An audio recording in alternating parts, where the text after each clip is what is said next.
Give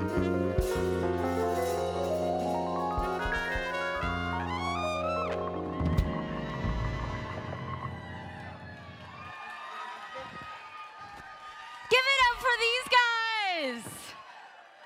I'm so sorry. I won't be able to match that. That was beautiful. Thank you. And thank you for coming here to the 3rd annual HOPEx. Yes, good. Applause. You guys are going to be a great audience, I can already tell. My name is Kathleen Davis, and I will be your host tonight. Our theme tonight is connections, which is also the theme of every day over at the Beacon of Hope office.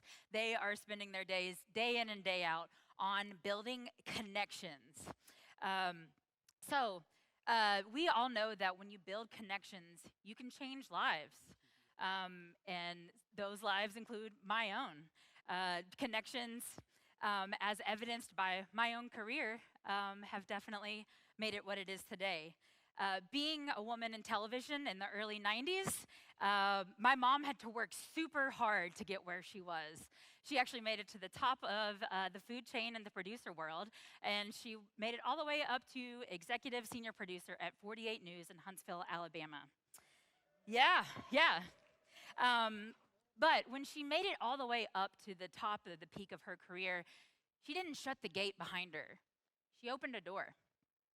She opened doors by mentoring countless men and women alike throughout their careers as young producers out of college, including a young woman named Becky. Now, Becky went on to bigger and better things at the Weather Channel in Atlanta, Jim Cantori's Weather Channel. Yes. And would come back each year to old Decatur, Alabama to take my mom out to dinner to thank her for all of the mentoring that she did. And my junior year in college, my mom dragged me along. She said, it's time for you to do something, right?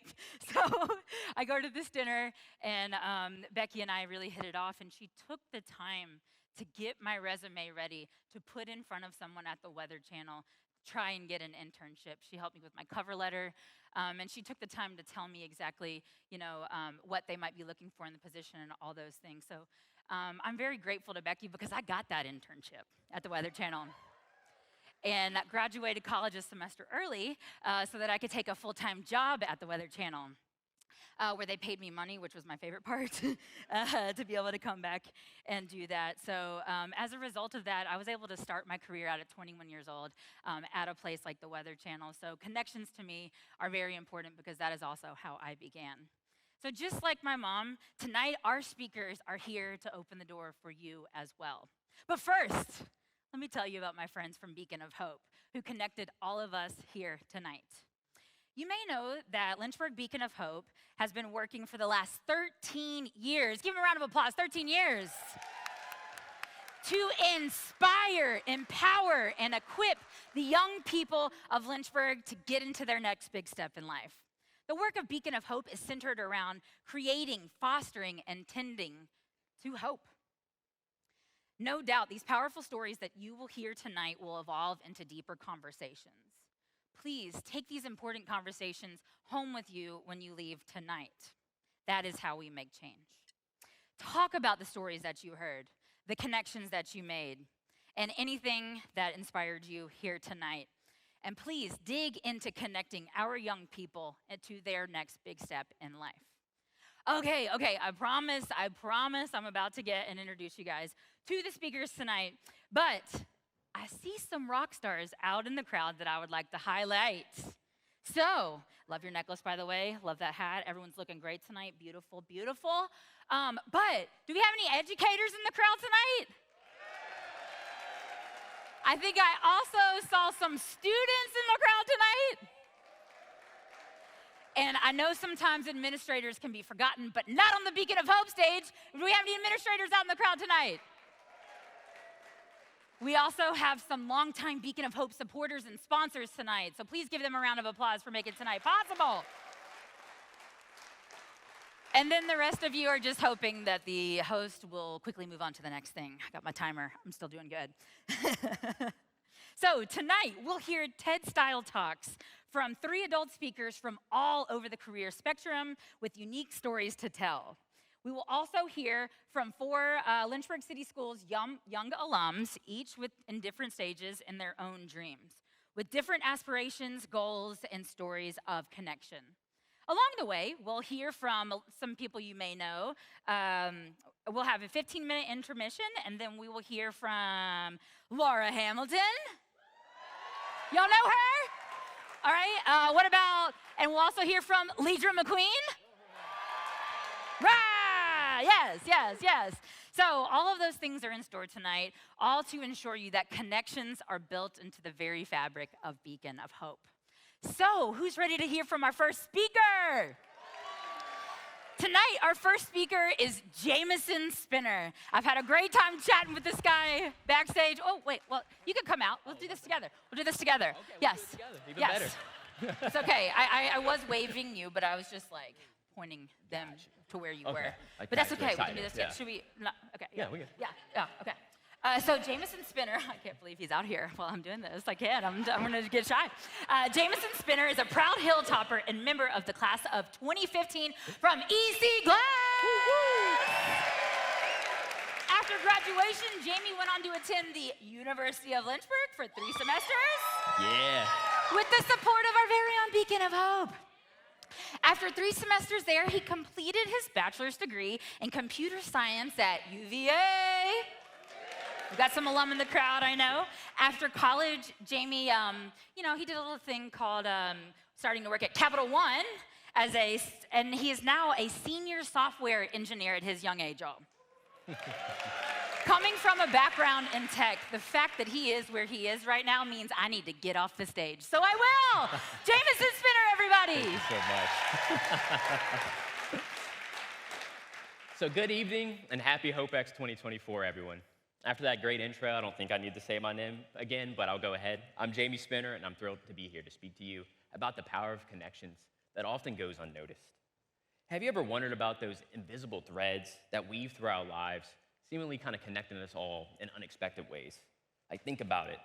Those chance encounters, that friend of a friend introduction, or that one person who seemingly falls out of the sky and just turns your whole life upside down, but hopefully in the best way possible. But here's a thought. Does anybody here know someone famous? Let me just see some head nods, maybe. Okay. I'm jealous of you guys, but I see a majority of heads nod no. But just think about this concept. There's this thing called 6 degrees of separation. With that, you're only 6 steps away from being in contact with anybody in the world, be it Obama, be it a Beyonce, or hey, maybe even Banksy. We're all a little bit closer than you think. It's fascinating, isn't it? I know it sounds a little bit crazy, but to me, it reveals the often overlooked power of the connections that we make.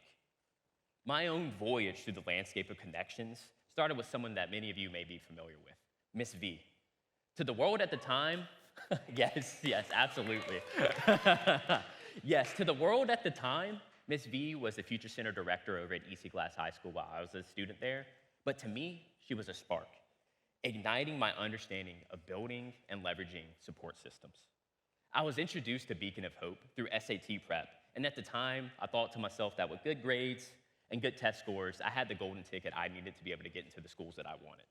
However, after working closely with Miss V to get into Virginia Tech's computer engineering program, I soon realized that my hopes for college were going to be misted in a fog due to financial constraints. The aid package that I got back was a bit underwhelming, to say the least. However, Miss V, alongside my family, emerged as a guiding light, leading me through the fog to the opportunities at University of Lynchburg and the University of Virginia that I never thought possible, and ultimately to a career-defining role at Capital One as a software engineer. This endeavor, through the meandering trail that is post-high school education, was the first to teach me of the profound impact that having somebody in your corner has, providing some guidance through the arduous maze of life. At Capital One, I discovered a breeding ground of new enriching connections. Take my mentor, Faye. With a history at PayPal and Amazon, Faye wasn't just a source of wisdom for me, but her experiences, her network, her journey carved out a path for me to follow. She opened my eyes to the vast landscapes of the tech industry and made it an emphasis to focus on both personal as well as professional growth. And in turn, myself mentoring Fiona, a budding software engineer fresh out of college, I realized that I was now the connection for her, and the dynamic that I had grown accustomed to over the years was beginning to shift. Echoing the guidance and support I received from both Miss V and Faye, I aimed to be a bridge for Fiona, linking her to opportunities and people who could ease her early career challenges, just as others had done for me before. Becoming a member of the Beacon of Hope board was truly a moment where I saw the cycle of connections come in full circle. Meeting with Lauren and Lidra, just discussing joining the board, was honestly one of the most surreal moments of my life. As for years, this organization was one that I could go to receive support when I needed it. But now I was in a position to be able to provide support to Beacon of Hope and also to the next generation of youth right here in Lynchburg. In this moment, I now see that connections don't necessarily always remain one way. But over time, and depending on circumstances, there's always going to be an occasion where you could be just that right person to help somebody over a hurdle or just point them in the right direction. This leads me to the brief yet impactful exchanges I had with students at EC Glass High School for a lunch talk. I offered up a bit of a retrospective on my personal journey, how the tech industry operates currently, and just things to consider when trying to navigate through that field.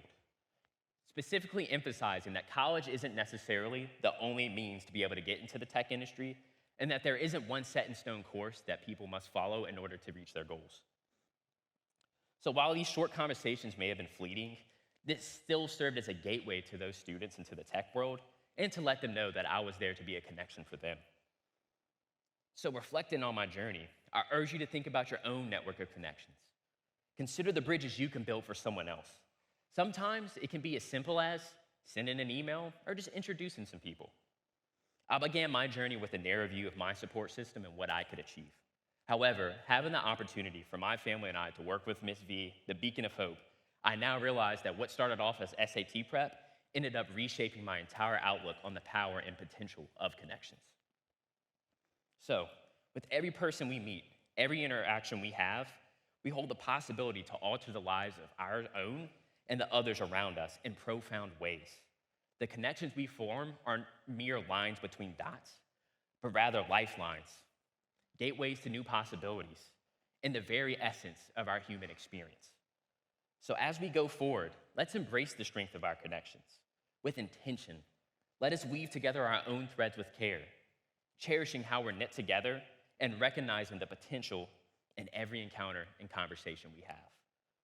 Because at the heart of it all, it's these connections that drive transformation, growth, and discovery in our lives. Thank you for connecting with me today. Thank you.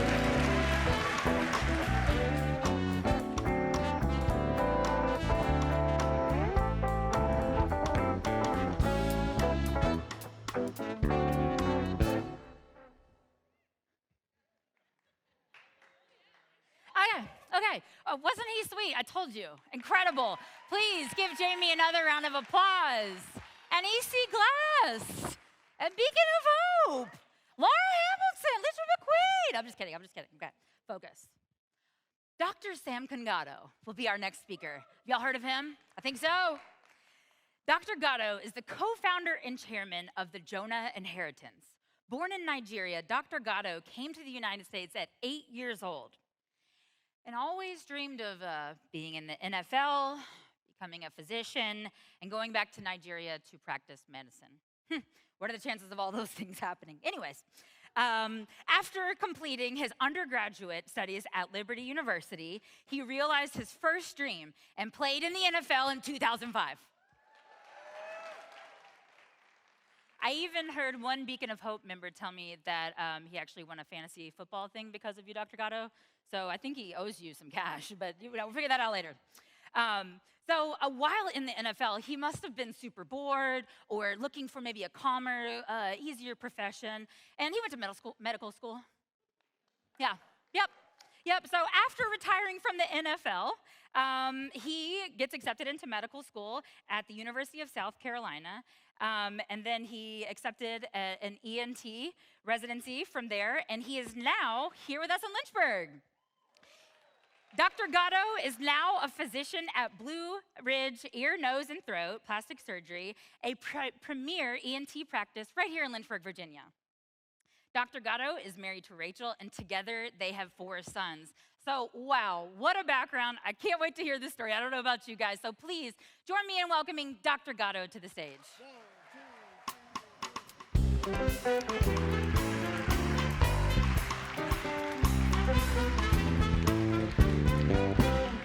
Thank you very much for having me. Glad to be here. I've never been in an audience like this, but this is the first time, so it's a good opportunity. It's a good thing to support.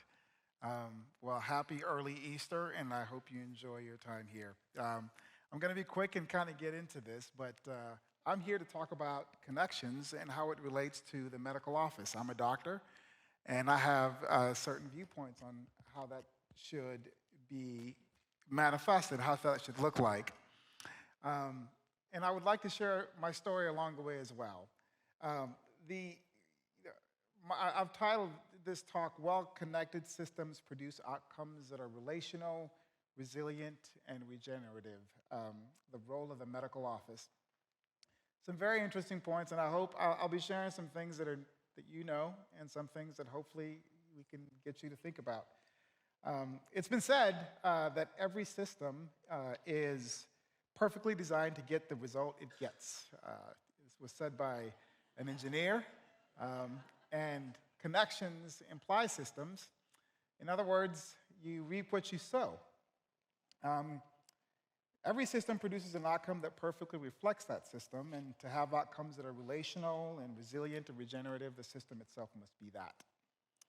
Now, I don't think you guys would, I think we can all agree that our current healthcare system is probably not that. It's not relational. It's far from resilient. At least it doesn't offer resilience to changes in your health or finances, for sure. And it's not sustainable. To produce a more desired outcome, the role of the medical office should change to reflect that. And to illustrate this, I'd like to give you 3 outcomes in the systems that produce them. The first outcome, I would say, is food, nutrition. The soil, I would say, is the foundation for all nutrition. It is a primary source of water and nutrients, and for healthy plant development, its structure affects how water, air, and nutrients move through the plants. It's not just dirt, but it's a dynamic ecosystem teeming with vitality, and it hosts a bunch of microorganisms, bacteria, fungi, archaea, which collectively form the soil microbiome. It maintains the delicate balance of nutrients, microorganisms, and organic matter needed to provide nutrient density in food. And how well a plant thrives is determined by the quality of its soil. So the more favorable the soil, obviously, the more abundant the quality and the quantity of the crop. So then, what determines soil quality and quantity? It's inputs. And there are several inputs. There's the sun. There's the sun, there's the air, and there's rain and water. But I'm focusing mostly on fertilizer because fertilizer is probably the one that provides the most, the one that we can control at least. I call it the currency of the soil. We have synthetic types, we have organic types. And so synthetic fertilizer provides nutrients, but no real minerals or micronutrients. So it kind of gives the illusion of nutrition without substance. Whereas manure, it doesn't have as many nutrients, but it's packed with microbiomes, and they supply vitamins and minerals and complex macronutrients that contribute to nutritional density. Now, animals provide the best source because they do 2 things. Their manure not only provides the best input for the soil, but they also provide a source to control the 3rd component, which is ground cover. Crop cover protects and nurtures the soil. It maintains harmony in the relationship between soil and inputs. It provides resilience to soil and input and climate variations, and it creates regeneration by giving up itself through its life and death.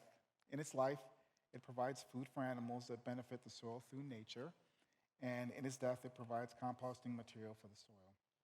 When the soil inputs and covering are well connected, the natural outcome is abundance. And when I think of abundance, I think of my story.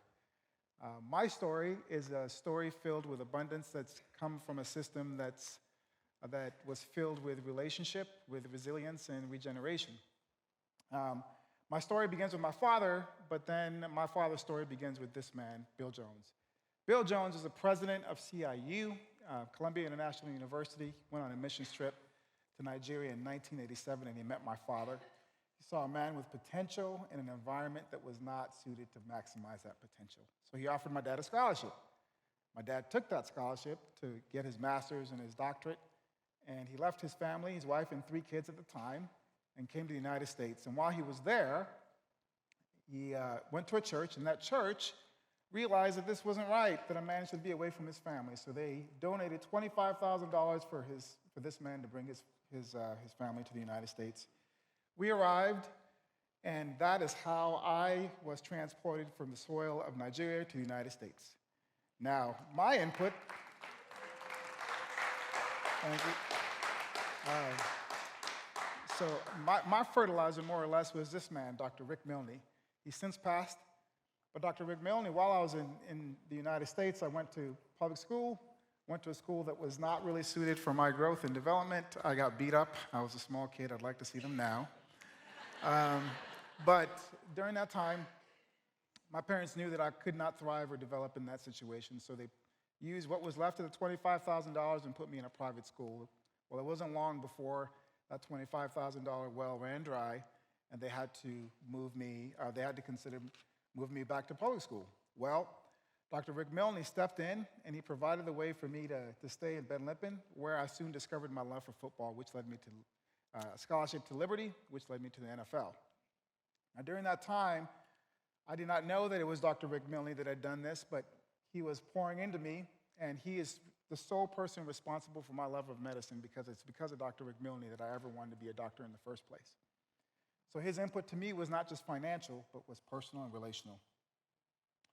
During that entire process, my covering is who I would call my mom and dad. This is my nurturing. They protected and nurtured me through the entire process. Their relationship with me was guidance for me through my transition from the United States to Nigeria, or from Nigeria to the United States. They modeled resilience by being long-suffering and giving up their interests, which led us and showed us what it's like to pass that on to others through the Jonah Inheritance, which is our medical nonprofit that's actually working in Nigeria to train doctors in a specific approach to viewing health and healthcare, which leads me to my third outcome. The third outcome is health, or healthcare. So using that same analogy, I would like to submit to you a new approach to how we would see health and the outcomes that we would like to get from them. So we believe at the Jonah Inheritance that soil is essentially the body is the soil of healthcare. It is the foundation of all well-being. It's a complex connection, dynamic ecosystem of microbes and circulation, muscles, joints, but most importantly, spirit, emotion, mind, and holistic well-being. And so what are the inputs? The inputs are what we eat. It's our nutrition. And so you have synthetic inputs, and then you've got organic inputs. And so synthetic inputs give the imitation of nutrition, but no substance, whereas organic whole foods actually gives you true nutrition. So then, what is the covering of healthcare? And we believe the covering of healthcare is not the healthcare system, or it's not the hospital or the medical office. We believe it's the home. And so this is where healthcare is maintained. Home is where harmony between nutrition and the body is found. And research has shown that beyond genes and DNA, a parent's environment, including diet and obesity, influence the health and development of a child. Studies also show that by 20 months old, a child is more likely to have an inclination towards the same diet as its father. Now, this particular study said father, but heads of household could work just as well. And a good home is also a place that provides durability for changes in the body and nutrition. An enriching and stimulating home can also foster healthy growth and development in all spheres. The good home creates the environment for harmony between the body and nutrition so that it can be perpetuated and sustained and regenerated. And this leads us to the medical office. So what is the role of the medical office in conclusion?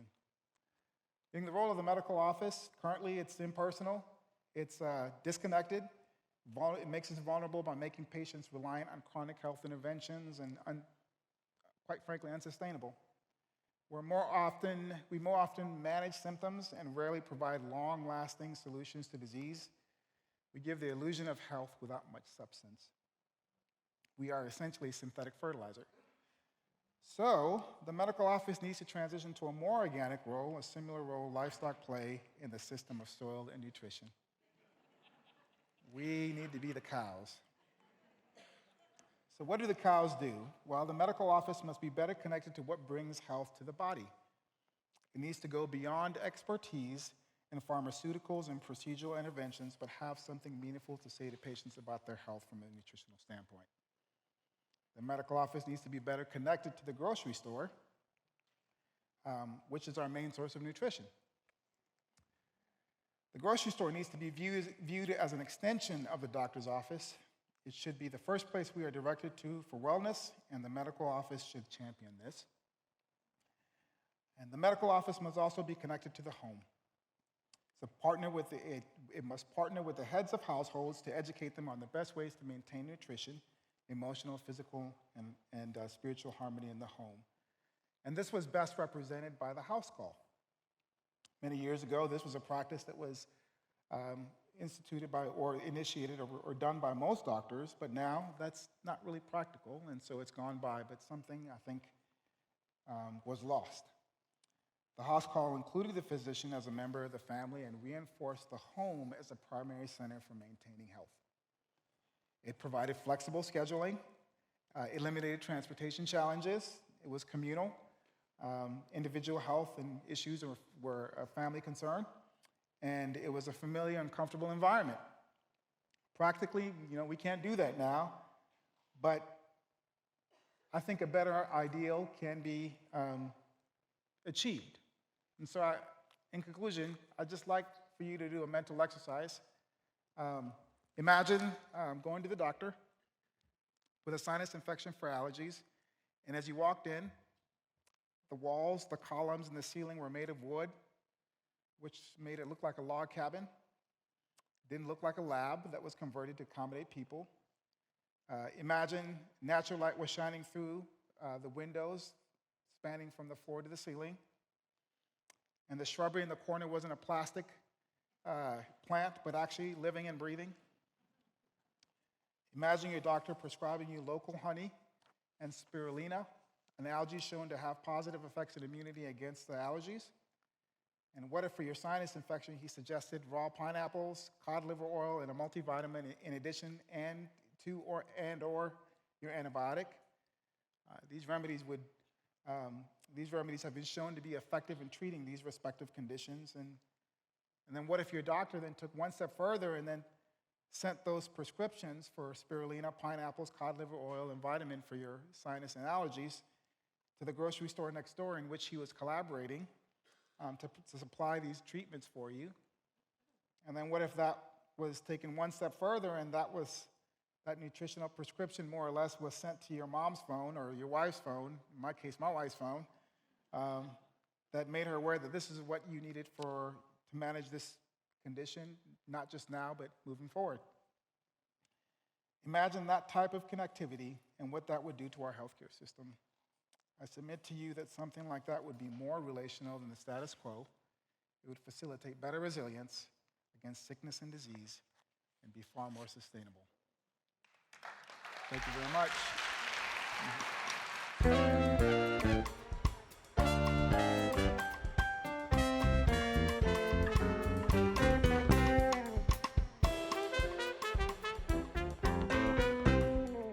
Thank you.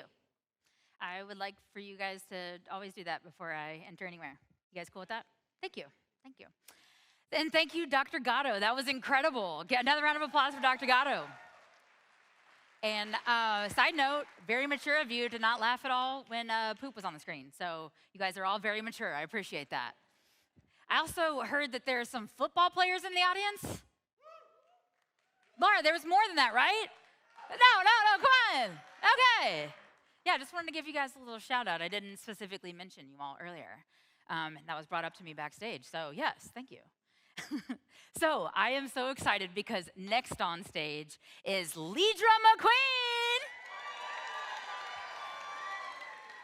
Leedra is a shining star right here in Lynchburg, Virginia, and my friend. Leedra serves as Deputy Director of Lynchburg's Beacon of Hope. Leedra is a UVA grad where she served as a member of the College Advising Corps, guiding countless students and families through the very intense college admissions and financial aid processes in Martinsville, Virginia. Following her tenure there, thank you for the woo. Following her tenure there, she continued her impactful work at the University of South Carolina's TRIO program, furthering her commitment to college access and student development. Driven by her passion for student access and success, Lidra finally returned to Lynchburg, and we're all better for it.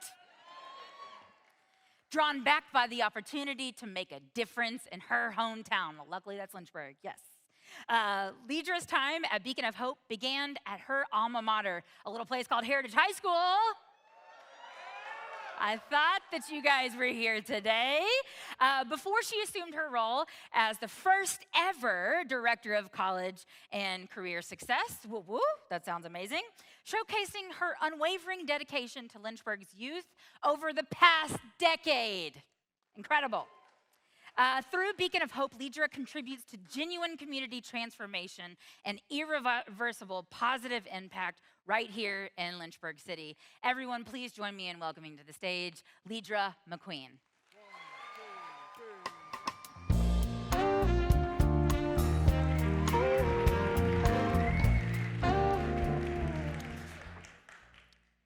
You don't belong in this classroom. These were the words spoken to me by my 8th grade English teacher. And before you assume where this story is going, let me give you some context to my life at the time. Some of you might be familiar with the term military brat. Well, I grew up as a football brat. My dad coached collegiate football, that's him. My dad coached collegiate football for nearly 3 decades. You actually just heard from one of his former players, Dr. Gatto. As a result of my father's profession, I traveled the country growing up, living in South Carolina, Texas, Georgia, Oklahoma, Maryland, and Virginia. I attended 5 different elementary schools, 3 middle schools, and 2 high schools, all before the age of 15. She must be cute. Oh, yeah, there she goes. When we moved to Virginia, my 10th grade year, Heritage High School gave me the home that I had been missing. Some of my teammates are actually in the audience tonight. Yeah. But prior to moving to Lynchburg City Schools, my middle school experience, specifically 8th grade, was completely misaligned with the requirements of my future. "You don't belong in this class," Miss DeShields said to me as she signaled me to the hallway and closed the classroom door behind us. What had I done wrong? I didn't know. I was simply answering her questions about Huckleberry Finn. "Lidra, you don't belong in this class. I'm calling your parents, and we need to meet with your counselor right away." In her hand, she held a green piece of paper very similar to the one I'm holding now. I think, sensing my angst, she put her hand around me, she pulled me in close, and she handed this paper to me. I didn't understand what I was looking at, but she said, we need to get you in the right classes now, because when you get to high school, we need to make sure you're taking these classes. And don't let anyone, I mean anyone, convince you otherwise. What was she pointing to? Honors and advanced placement classes. Why is any of this relevant? Because up until this moment, in a new state, in a new city, and in a new school, I had been overlooked. My capabilities as a student had been assumed and completely disregarded. But not by Mrs. DeShields. As a result of her personal advocacy, I was moved into the correct courses, a talented and gifted program. "You don't belong in this class" was not just a statement. It was a connecting moment setting the stage of opportunity for the rest of my life. Literally, I would not be standing on this stage talking to you this evening. In our American education system, where you are in the 8th grade, the rigor of your courses has direct impact on your post-high school options. If not for Mrs. DeShields, for the remainder of my educational experience, I would have been misaligned with my eventual high school dreams of attending the University of Virginia. And you guys didn't shout loud enough earlier about that. Making this moment here completely impossible, speaking during graduation exercises in front of my peers and then President Teresa Sullivan. You can see her face a little bit over the band, but she was laughing at a joke that I was sharing during that ceremony. Though I don't carry Miss DeShields with me consciously every single day, it was this experience with an 8th grade teacher that informed my life's work.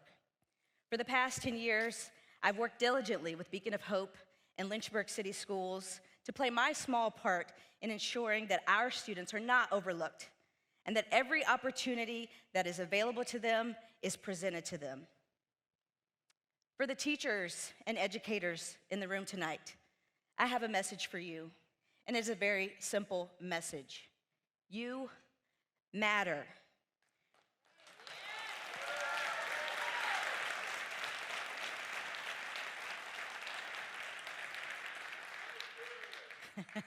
Your work is hard, and from the looks of it, it doesn't seem like it's getting any easier anytime soon.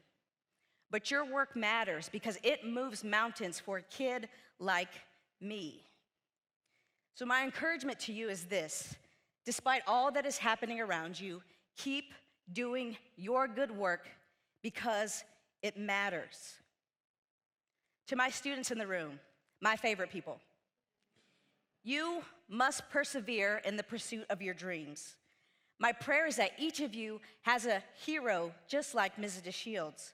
But the reality is this: sometimes you have to be the hero in your story, advocating for yourself, your dreams, and your purpose. There is a pathway for you, and don't stop until what's in your heart becomes your tangible reality. For everyone in the room, whether you're new to Beacon tonight or you've been with us for a while, I pray that you continue to connect with us because we need you. This city needs you, and our kids need you. We all need a Mrs. DeShields, whether as a teacher, a coach, a mentor, a principal, or a friend. Please remember this: there is significance in your life, in your words, and in your advocacy that can change the trajectory of another person's journey forever. And to help you remember this, I'd like to leave you with my favorite quote. I am only one, but I am one. I cannot do everything, but I can do something.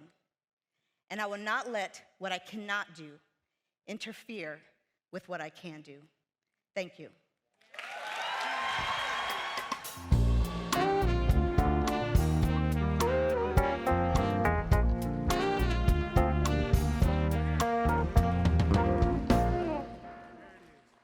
Well, can't do any jokes after that one. That one was incredible. If you're looking for a hero and you're a young person in this crowd tonight, there are a few people that I can think of more than Leidra McQueen. Give her another round of applause. Leidra is a leader that, even as a friend, I look up to. And also to those same young people, I tell my students all the time, be friends with people that are your heroes, you know? They don't have to be on the TV, they can be on stage here tonight. And that's what we all just witnessed, and we'll continue to witness this whole evening. So, Kathleen, focus, 2 minutes and 40 seconds, I could do this. So, our next speaker tonight is Markevius Graves Franklin. Y'all know Kiwi? Okay, Kiwi. All right, so Kiwi is an EC Glass graduate and current student and football player. Okay, football people, come on. At Hampden Sydney College.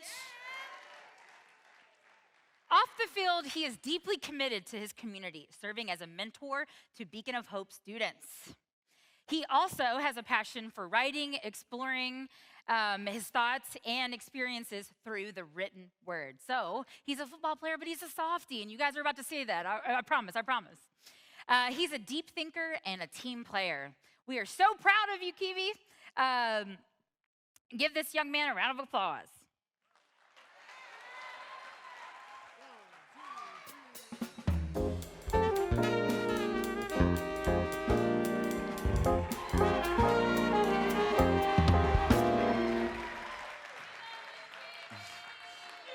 too.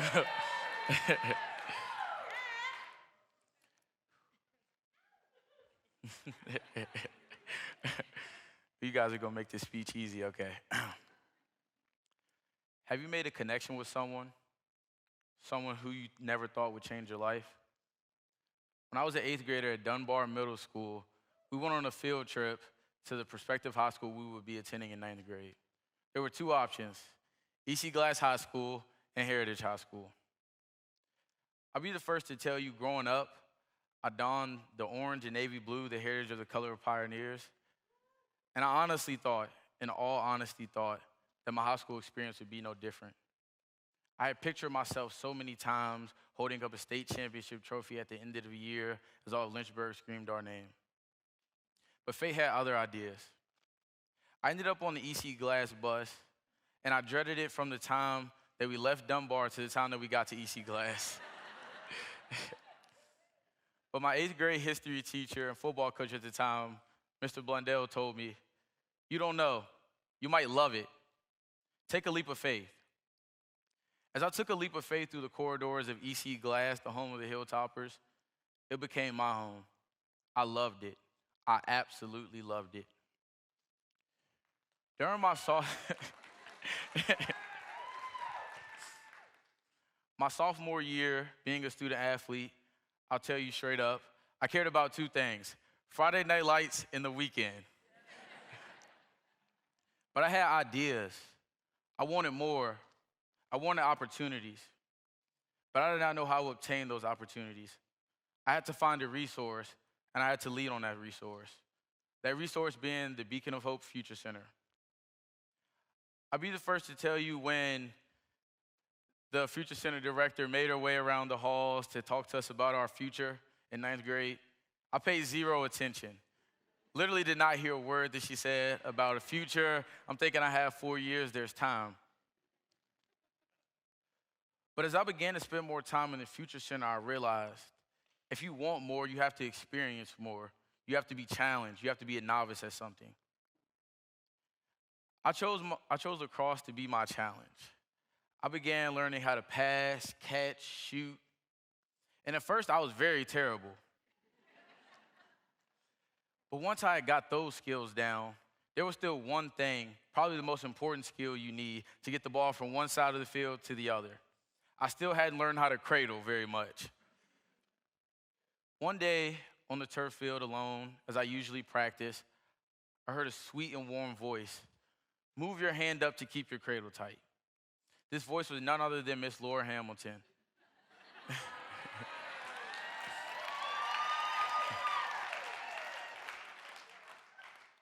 I hadn't known that she had been a director of the Future Center, the place where I got all my answers from. So it was such an honor to meet her finally with a great big hug. Around this time last year, as my Hampton-Sydney men's lacrosse team faced off against the Washington Elite Generals in a top 10 matchup, Miss Hamilton gave me an opportunity to be challenged, an opportunity to be a novice, an opportunity to better myself and others in the process. Now imagine you're trying to connect with someone. Now imagine again that the people you're trying to connect with are high school students during the summer at 8 a.m. during Beacon's mentorship program. The first week was rough, as we all had expected. We discussed this in our meeting prior to the first day. But the second rough week was not expected. This was challenging for me because on every sports team I've been a part of, I've been a leader. I led hundreds of players multiple times on different occasions with no fear, no anxiety, and all nothing but joy. But this was challenging because I realized something. All of my teammates, I knew their strengths, their weaknesses, and most importantly, I had their trust. I had to get that same level of trust with this group of 9. So as I began to meet with them one-on-one, I learned things about them, different things. Zeke was our fire starter who had a habit of gathering everyone else's flame and leaving them scorched. Demarion was a leader, but he was afraid to lead.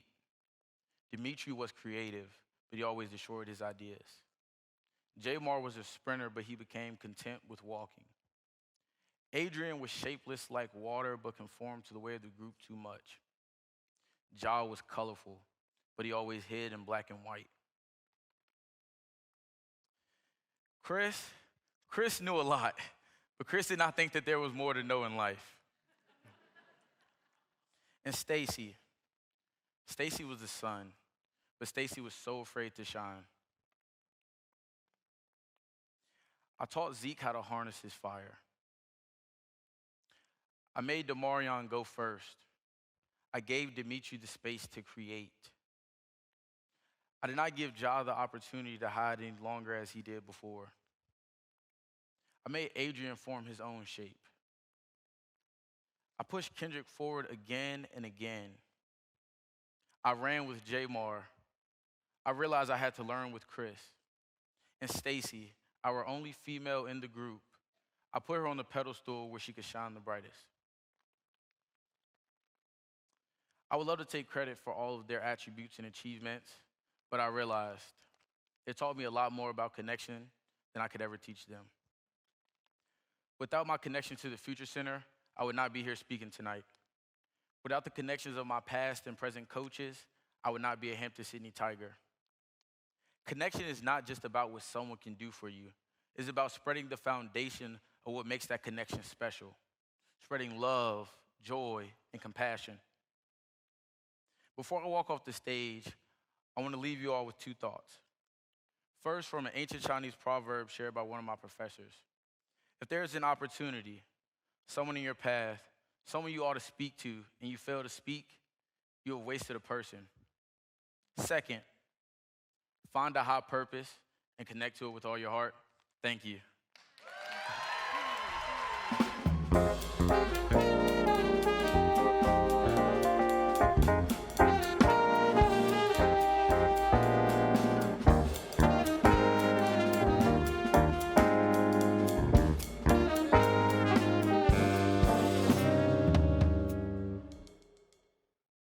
Great.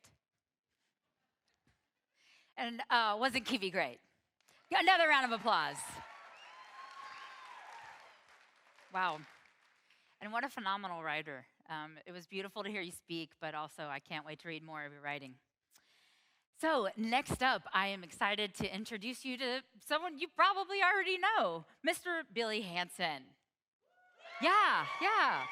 Billy Hansen is all things real estate and hails from, you guessed it, Lynchburg, Virginia. Billy attended Jefferson Forest High School. Any Forest people out there? Okay. Not as loud as the Heritage and Glass folks, but I get it, reserved. And UVA. UVA folks are going to be hoarse tomorrow. Before receiving an MBA from our very own University of Lynchburg. Go Hornets! I think I saw the president here tonight. Billy is also an adjunct professor at both Longwood University and Randolph College. Billy serves locally on a number of boards, some of which I will try and get through tonight. We got Jones Memorial Library, downtown Lynchburg, Lynchburg Affordable Housing Collaborative, and the Lynchburg Board of Equalization. Sounds very important. Billy's favorite hobbies are recording oral stories, writing profiles on interesting local people, and producing the Lynchburg Neighborhood Podcast. Please, make sure you check that out. That's one of my favorites, and make sure you give him a follow. He didn't even pay me to say this. So please come on out here. Billy.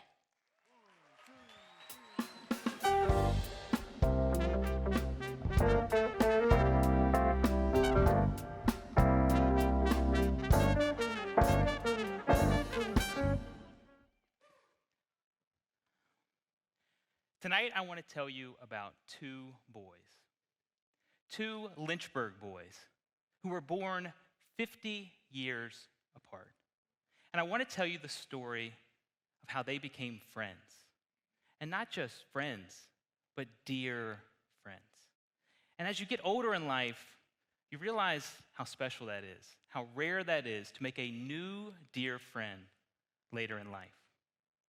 But what if I told you that I believe some of the richest and most meaningful moments of the next season of your life are going to come with someone you haven't even met yet. Through the years, I've heard a ton of stories. I've sat with people as they shared their stories and they look back on their lives. And as they look back at the seasons and the moments that mattered the most, there's a pattern that emerges for those moments. The first thing that happens is a new character enters their story. And the second thing that happens is something surprising happens. Something they didn't see coming. Sometimes it's something small, like something that brings joy or brings a little bit of fun to their life. Sometimes it's something big, something that changes the trajectory of their life. But it only happens if you're open to it. Now, I'm sure some of you are thinking, that sounds great. That sounds really nice. But you don't know my daily life. In my daily life, I've already got way too many people. I've got too many characters in my story already. I've got too many people to take care of. I can't handle any more people, and I totally get that.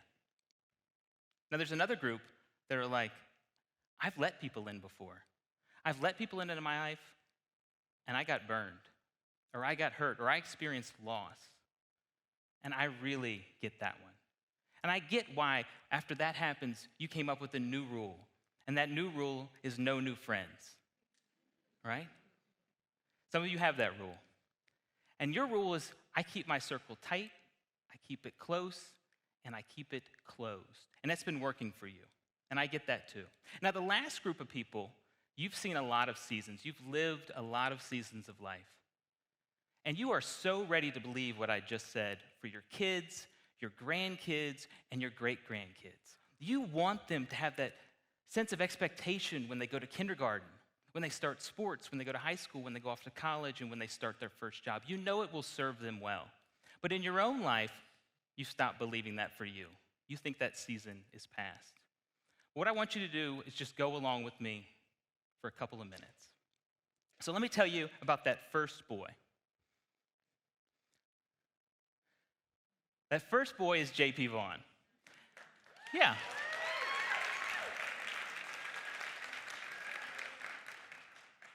Now, in a room like this, JP is going to be known and loved by a lot of people. And some of you just knew of him, but some of you are just hearing about him for the first time. So let me tell you a little bit about him. For many of us, our most recent memory of JP was the JP in the fourth quarter of his life. The JP with the blue blazer and the bow tie and the gray hair. The JP who had been in business for 60 years. The Real Estate Hall of Fame JP. The community-minded, civic-minded JP, right? The one who was always at an EC Glass sideline with Kay. That's the JP a lot of us remember and loved. But what I want to tell you is that to really understand JP, to really understand what made him tick, you've got to go all the way back to his childhood, to Miller Park. So let me tell you about that. JP was born in 1935, and he was the son of two factory workers at the Craddock Terry Shoe Warehouse. And they lived on Park Avenue.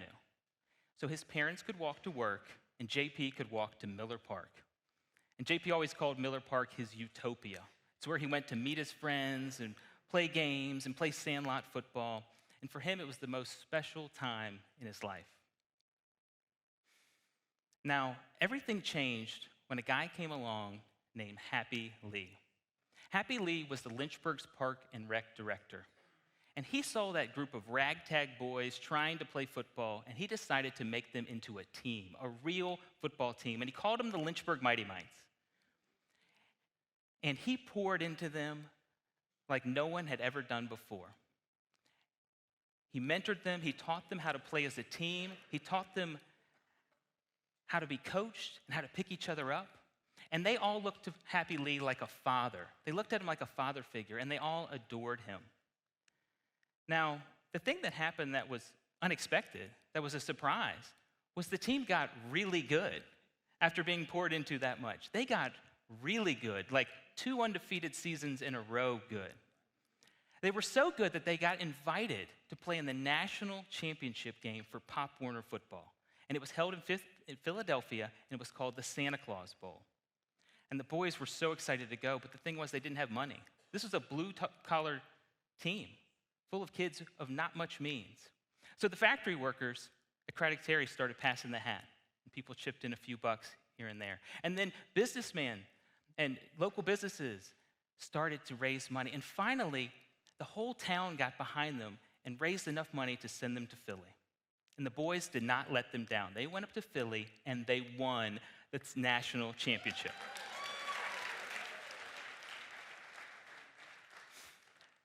Now, they came back and they were local heroes for a while. I mean, they were in the paper like every day for like the next 2 weeks, like pictures of them and like meeting celebrities, and it was great. But the thing that happened was this changed JP's life forever. That experience of being part of a team and being mentored and having somebody pour into you changed him forever. All he wanted to do from that point on was recreate that experience of being on a truly great team, and he wanted to be Happy Lee to other kids. So as he got older, he started coaching teams in Lynchburg, in the community. And he started mentoring people. And he started coaching people in business and in real estate. And that was the theme through the rest of his life. There's tons of people that have been mentored or poured into by JP, probably in this very room. All right. Now let me tell you about the second boy. If you probably guessed, is me. I'm the second boy. My mom used to dress me really cute. And there's two things you need to know about me. From a very young age, I was just this super curious little kid. I always had questions, and I was intensely interested in people and their lives and their stories. I was always asking why, and I was always going down rabbit holes and side quests and getting off track and never being on track. And it's still how I am today if you know me at all. So that's the first thing you know about me. The second thing you need to know about me is that I absolutely adored my dad. If that's me in the little suit, I was the little flower boy, and that's me looking up at my dad. The way I'm looking at him there is how I looked at him my entire life. I just adored him. He was my hero. He was everything to me. I just thought he was the best person I'd ever met, and he was like a best friend. And one of the things I really remember about my dad in respect looking back is that he used to work at Griffin Pipe, and that's a 24/7 factory. It's a factory just right down the hill along the riverbank. And he used to go in and work the earliest shift possible. He'd get up before anyone in our house was awake, and it was still dark, and he would go to work and work a hard day so he could be there at 3 o'clock when me and my brother got off the school bus. And that was just so special to me because he wanted to spend time with us, play with us, and he coached all of our teams. He was the coach everybody loved. He was our Happy Lee in Boonesboro. We all loved him, and there's still kids to this day that look up to him. And so we stayed very close for many years. But the moment everything changed for me was he got sick. We found out he had cancer. And that was really hard. And he fought so hard, and he had the best spirit for a couple of years. But 3 years later, he passed away at the age of 46. And I really felt robbed of years with him. I just wish I had more time to spend with my dad. And after the funeral, I just wanted to crawl in a hole, right? You make it through the funeral. You guys know what that's like. You make it through the funeral, you do the thing, but you just want to hide away, and you just want to be done. I wanted to check out. I wanted to close off. But a week after the funeral, my wife and I found out we were expecting our first child. I mean, what a moment, right? What a timing is that? And I realized that if I want to be the dad that my dad was to me, I can't check out. I can't go gentle into that good night and just fade away. I've got to lean back in. So one of the things that I did to try and pull myself back was I realized I couldn't recreate my father. I couldn't replace him. No one would ever do that. But what if I could create a version of him through a mosaic of other people? What if I gathered his brothers and his friends and some men that I knew and took the best pieces? I could create a mosaic version of my father that I could encourage me, could give me advice, right? I could call and just tell some good news to. That's one of the things you really miss when you're missing someone, just being able to call them and tell them good news, right? And so I started to do that, and it was beautiful. Everyone was on board. And I realized it doesn't have to be people I already know. It can be people I haven't even met yet. So I started talking with other people, and I'm like, if I met somebody who seemed open and kind and gracious, I'd lean into that relationship, and I'd say, could you come along with me? And my mosaic kept building. Now, I reached a point where I wanted to go deeper. I wanted to really study someone. I wanted to study someone's life and figure out what made them great and make a big mosaic piece. And somebody said, you got to meet JP Vaughn. You guys would hit it off. He's an amazing guy. So I cold called him out of the blue. He didn't know who I was. And I said, JP, this is Billy Hanson. I've heard you're great. I've heard you're amazing. And you don't know who I am, but I want to study you. Now, at the time, he's 80, and I'm 30, and I'm just randomly calling him. And I'm like, I don't just want to talk with you for hours and hours in interviews. I want to talk with your wife and your family and your friends and your business partners, and I want to shadow you for a few weeks while you're working to see how you do things. So I'm like, well, I really wanted to shadow him, just go around with a notepad and follow him. And I said, what do you think? JP goes, okay, yeah, when you want to start? And I'm like, I couldn't even believe he said yes. I was so surprised, but that's how JP was. JP was open his entire life. And what I didn't realize at the time was he loves that phone call. He's looking for people to mentor, and somebody calls him and asks, and he's like, yeah, let's go. So long story short, we spent a bunch of time together, and it was so great. It was so rich, and I learned so much from him. But what really happened is we became friends, really good friends, really dear friends. And it was just so special to me to go lunch with him and hang out with him. And he'd call me and encourage me. And when he got off the phone, he'd say, I love you. And I'm like, man, you don't know how much I needed that, right? To hear a father figure say, I love you. Oh, it was so, so good. So a couple years pass. He's moving up in his 80s. And I think, how can I repay him? How do I repay this great gift that he's given me? And I remembered back to our initial interviews. When I was doing those interviews right after we met, all he wanted to talk about was the Mighty Mites. Mighty Mites this, Happy Lee that, Miller Park this. So finally, I just gave up on the business story. And I'm like, all right, well, let's just hear about the Mighty Mites. And we recorded hours of Mighty Mites tape. And one of the things he mentioned in passing is he said, I've got a bucket list item. He said, I heard a rumor that there was a tape of this game that we played in 1948 in Philadelphia. And oh, what it would mean to me to see that tape again. And I'm like, I'm a genuinely curious nerd who loves rabbit holes, who owes this guy a lot. And I know I don't have much time, right? I know the clock is ticking. I said, I'm going to at least try. And I'm going to condense a long story really, really short and say, we found it. We found the tape. Yeah. How fun is that, right?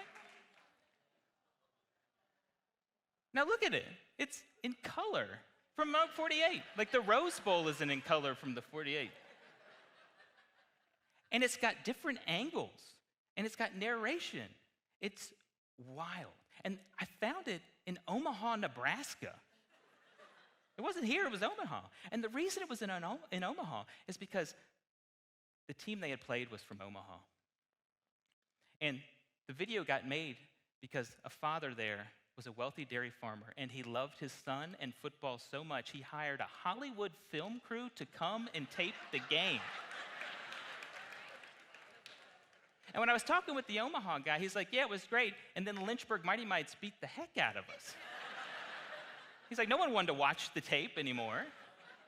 So the tape sat in the guy's desk for 50 years in Hollywood. These reels, until he died and his son found it. And he was like, what is this? So he watched it and he said, man, somebody's going to want to see this. And he got it digitized and found the boys in Omaha. And I didn't know it. The boys in Omaha were looking for the guys in Lynchburg, but couldn't find anybody. So we take the tape. We get it all the way back from Philly, Hollywood, Omaha, Lynchburg, to get to bring JP over.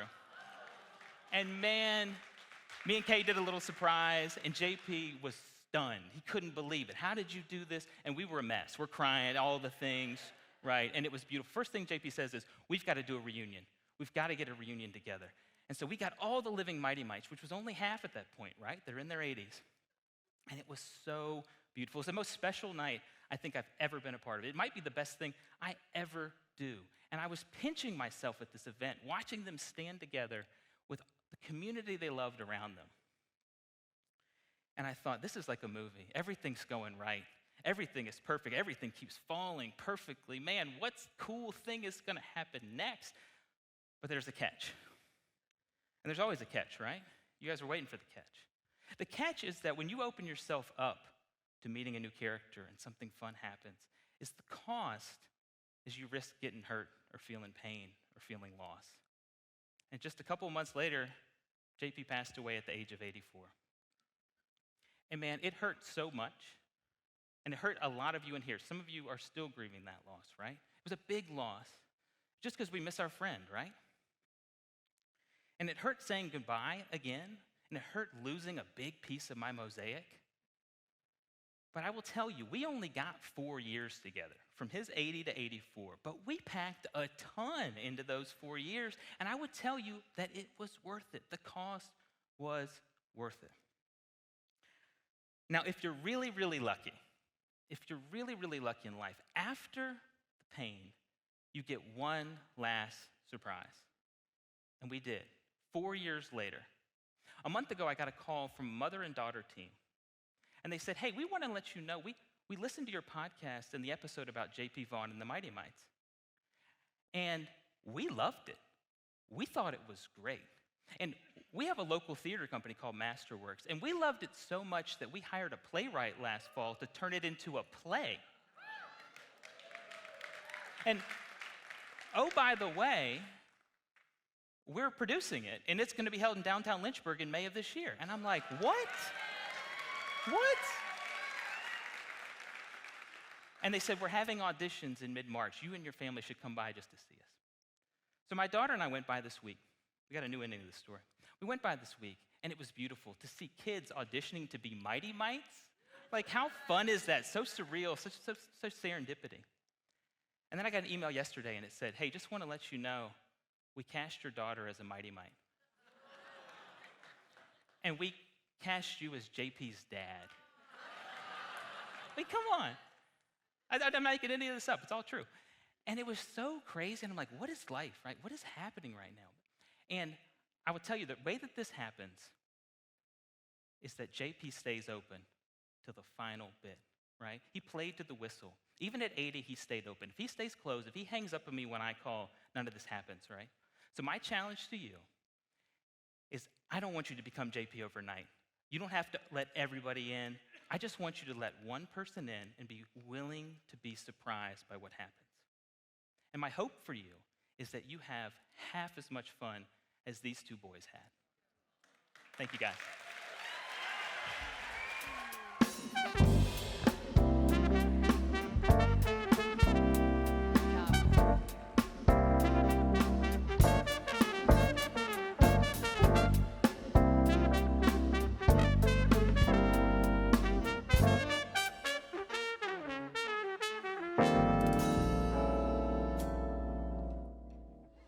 First of all, another round of applause for Billy.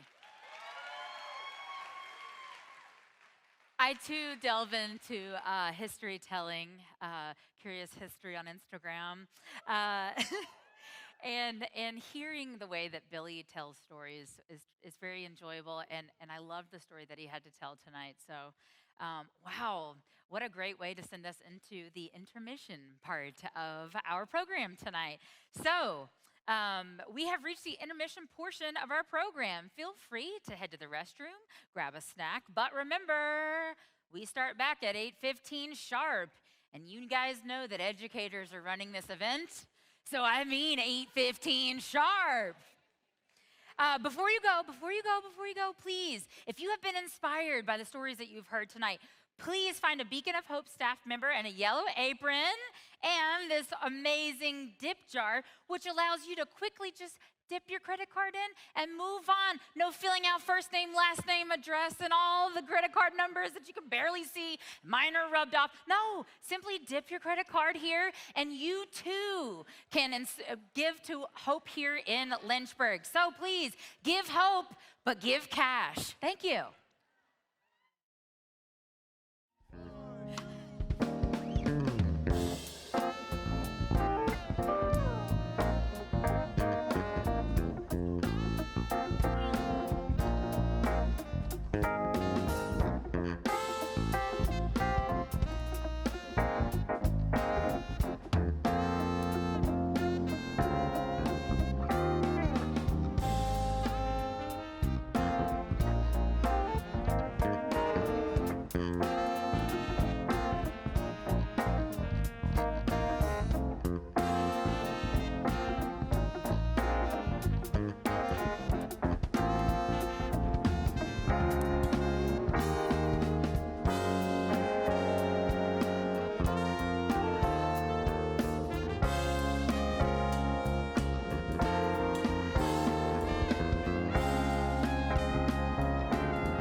You know, if I had a nickel for every time I had to do a music theory exam while attending a HOPEx event, I'd have 2 nickels, which isn't a lot, but it's kind of weird that it's happened twice.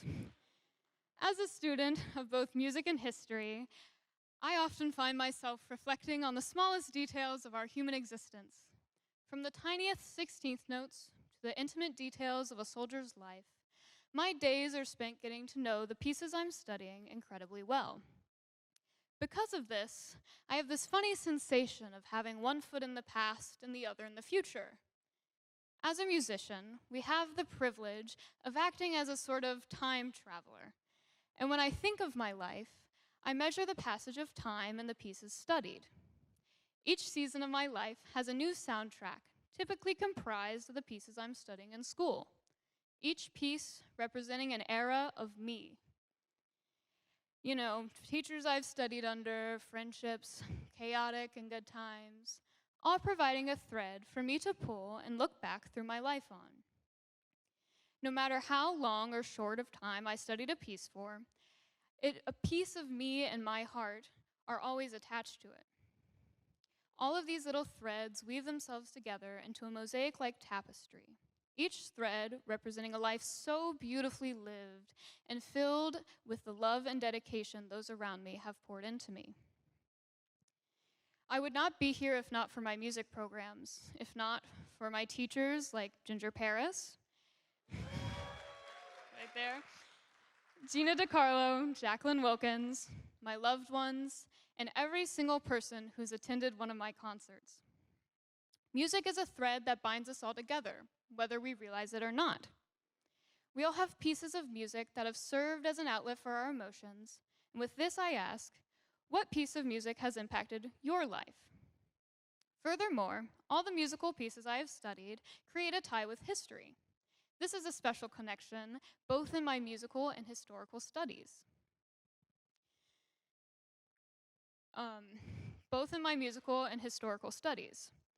When performing the Adagietto from Mahler's Fifth Symphony or Tchaikovsky's Romeo and Juliet, it's impossible not to feel the love and dedication put into these compositions. At some point, these people begin to feel so human, almost like a long-lost friend. Their feelings and memories are so vividly preserved by music, despite the time, that they begin to feel as present as you and me. Music has this funny ability to do this, to capture time, hold on to memories, and as one of the oldest art forms, it is ingrained in all of us. While it may sound cliche, music is an almost universal language, with the ability to transcend language barriers, continental borders, and time. For example, the piece I started with is a Nocturne by Lily Boulanger. My senior year of high school, I found this piece, and I was struck by how much Boulanger's life resonated with mine, and for the first time, I found myself fully represented in classical music. No matter where I am, music is the glue that allows me to connect with those around me. Through music, I've made so many inspiring friendships, deepened my love and understanding for the world around me, and experienced so many incredible opportunities. With this, sorry. Thank you.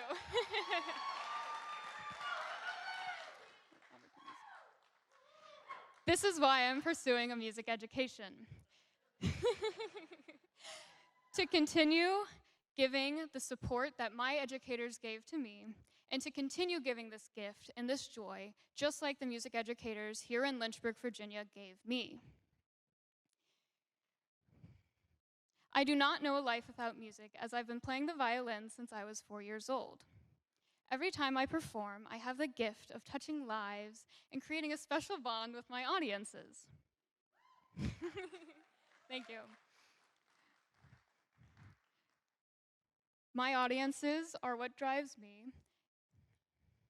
And as a musician, I live for this. I love the connection with the audience. It is what I thrive on. And so music has given me a space to explore this openness and joy. And with that,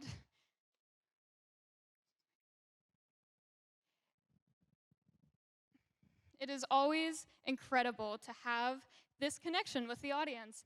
And I created a playlist to share with you all of the soundtrack of my life. Yeah, thank you. The composers I study and the connections I make are at the core why I do what I do. And this playlist represents the connections throughout my life, and it showcases so many memories I feel and I see, and I look around at the audience, and there's so many special people here tonight. And I want to thank you all for your time, and please check out the Continuous Tapestry playlist.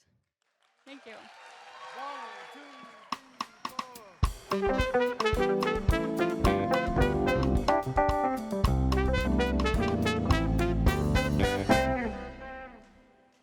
Emily Mullen, everybody.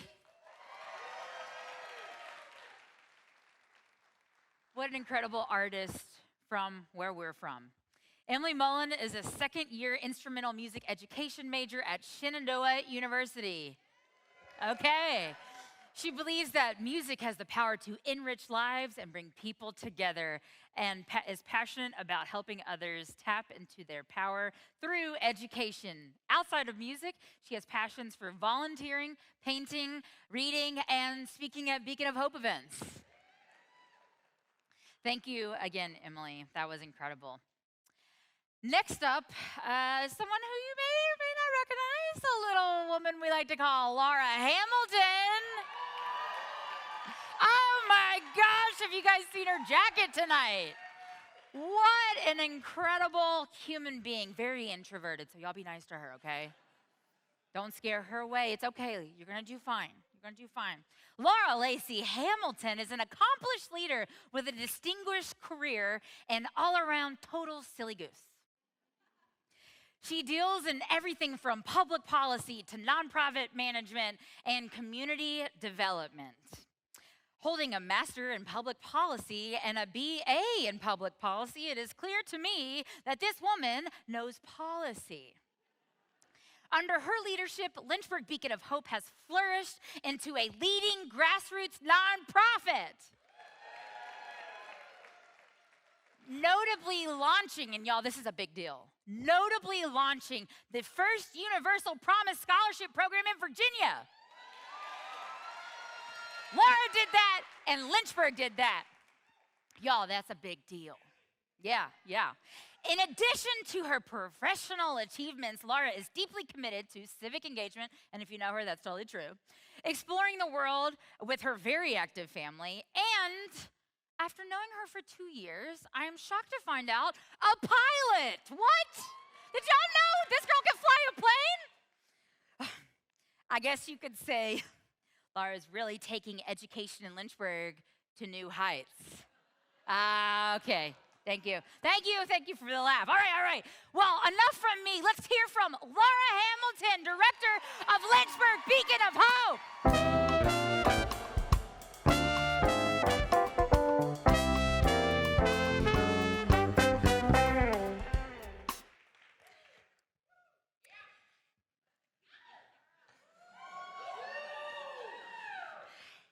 In the summer of 1986, I was 11 years old. The movie Stand By Me had just come out, and The Goonies a couple months earlier, both of which gave new life and a new sense of adventure to my 11-year-old heart. So I got on a plane in Knoxville, Tennessee, with 3 other 11-year-olds and an adult leader who I barely knew. And together, we flew to Hamburg, Germany, where our delegation of 5 spent 3 months living with 48 other 11-year-olds, representing 12 different countries in a concept that could have only been born in the 70s. It was called Children's International Summer Village, and it was magical. My CISV village was built on this concept that something as Herculean as world peace could be built summer by summer, child by child, on the lasting power of connections. It was ingenious, really. Living, learning together, softening our exteriors. It wasn't a Model UN or a debate camp. It was instead a space for a whole bunch of 11-year-olds from the Netherlands to Brazil, to connect and to build friendships like the ones that we all envied from the Goonies. Each of the country's delegations was charged with sharing their culture and traditions with one another. Our friends from Thailand performed this very cool Muay Thai boxing thing. The Swedes and the Czechs and the Danes and the Mexican delegation had these fabulous costumes where they did traditional dances. We, the US delegation, direct from East Tennessee, chose a different route.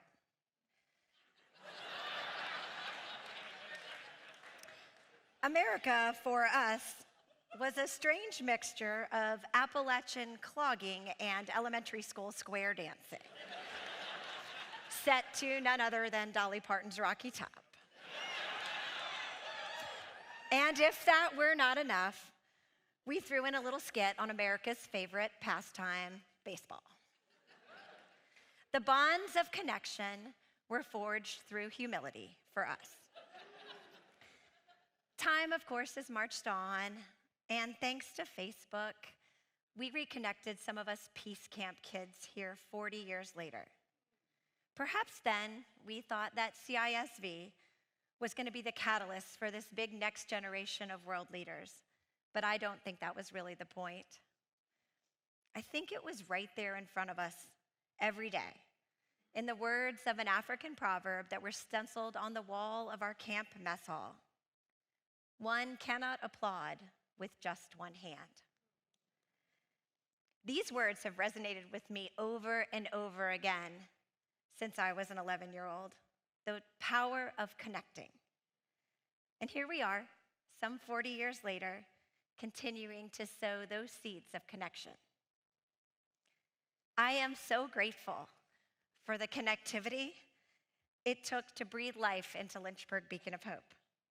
The collective commitment of not just a dozen or so folks who met over and over again at coffee shops, but the commitment of this community to be open to another Herculean idea, which was transforming access to education, at least here in Lynchburg, as we know it. I am grateful to have been a conduit for so many young people in this community, to opportunities beyond their reach, to college or to certification, careers, mentors, and to individuals maybe they wouldn't have met otherwise. I'm so grateful for the thousands of people who have given their energy and their generosity to make this dream a reality.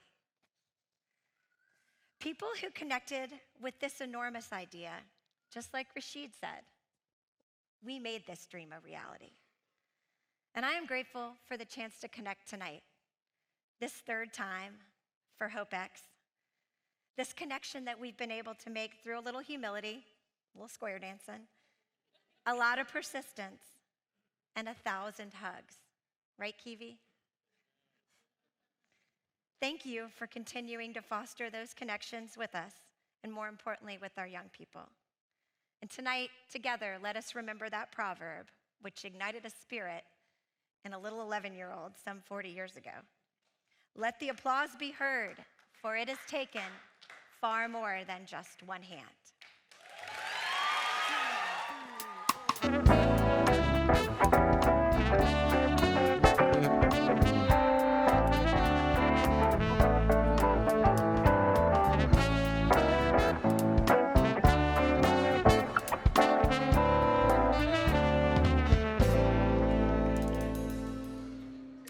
First of all, I'd like to shout out the band over here. Y'all been killing it all night. I've been grooving.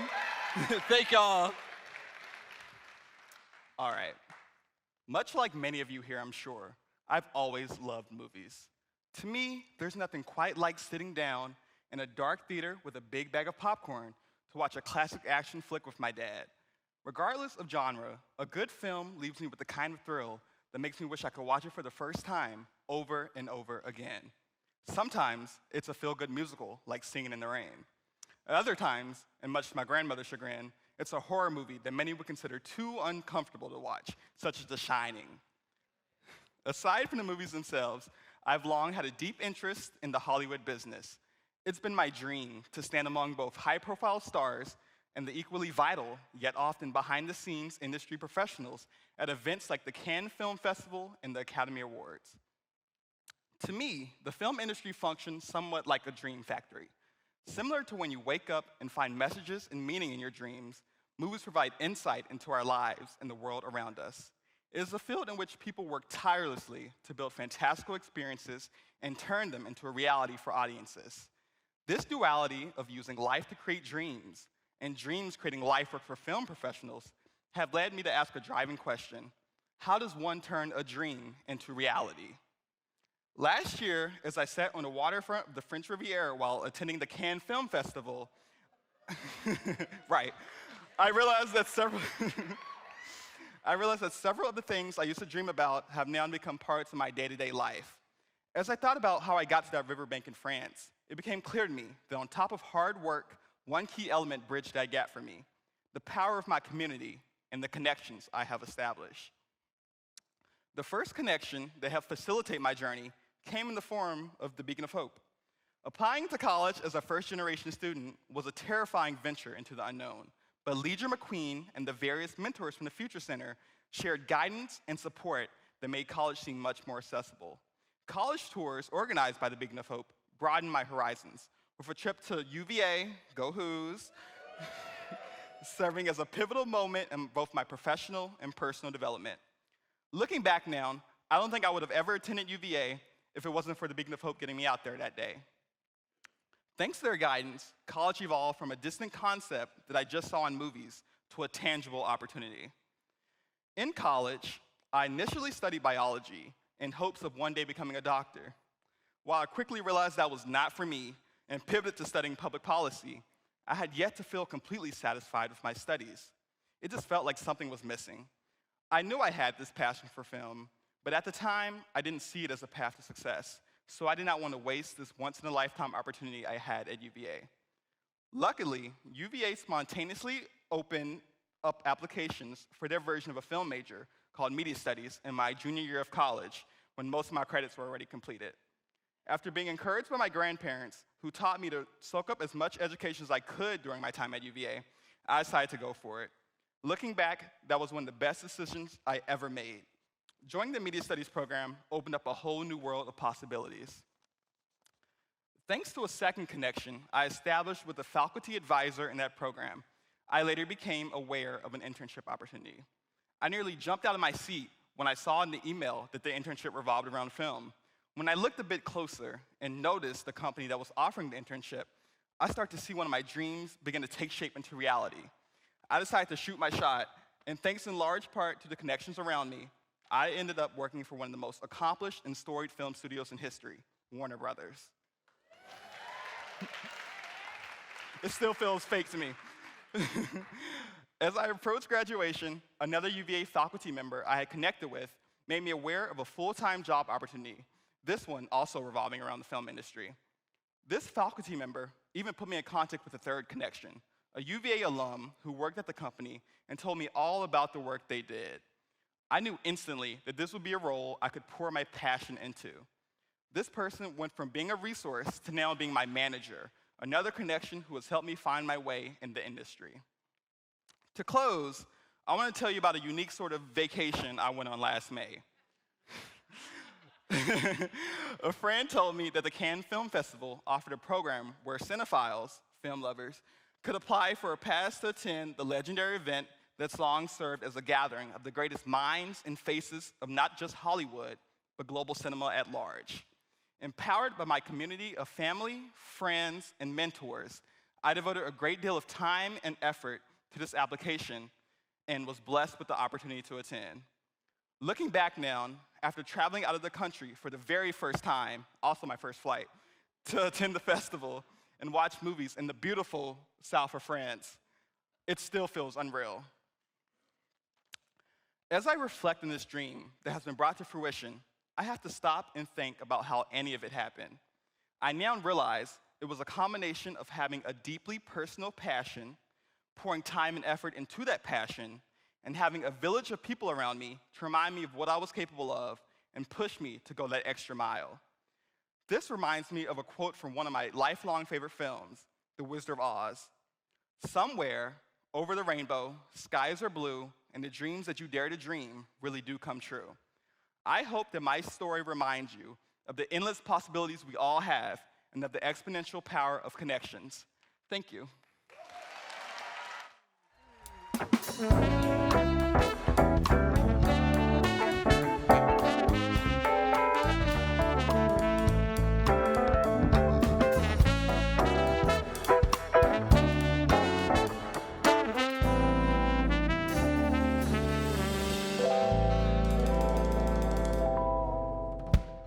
Another round of applause.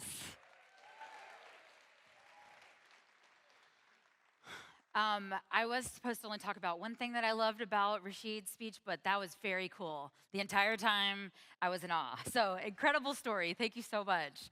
Originally hailing from Lynchburg, Virginia, Reed Christian attended Heritage High School and Central Virginia's Governor's School. So, you know he's a very smart guy.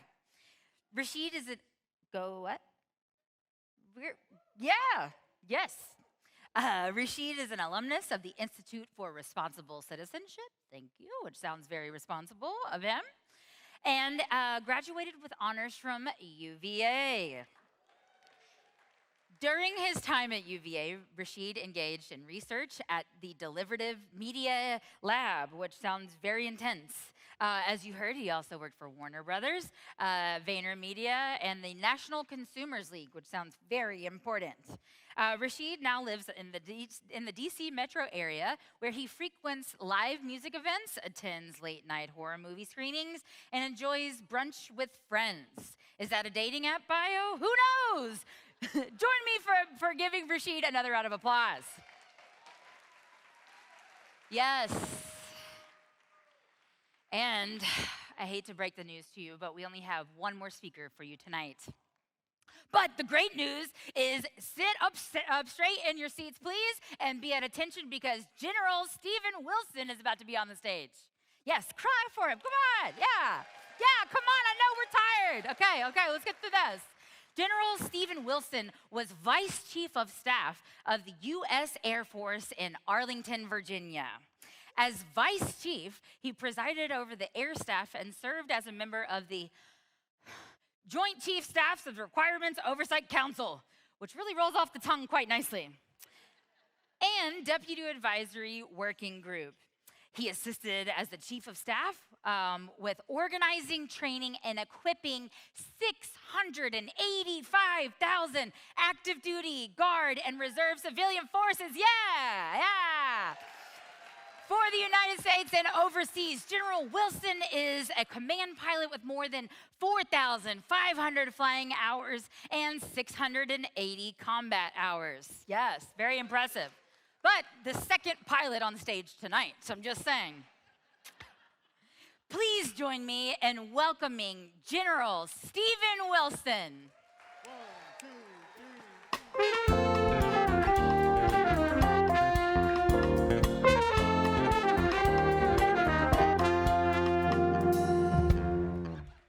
What a fantastic night, and I know I'm last up to speak. But before I do this, hold on. What a good-looking crowd. This is an amazing theater in a beautiful place and a spectacular show. And Laura, your inspiration here, I'm really happy to be part of this. So my connection here goes back 52 years.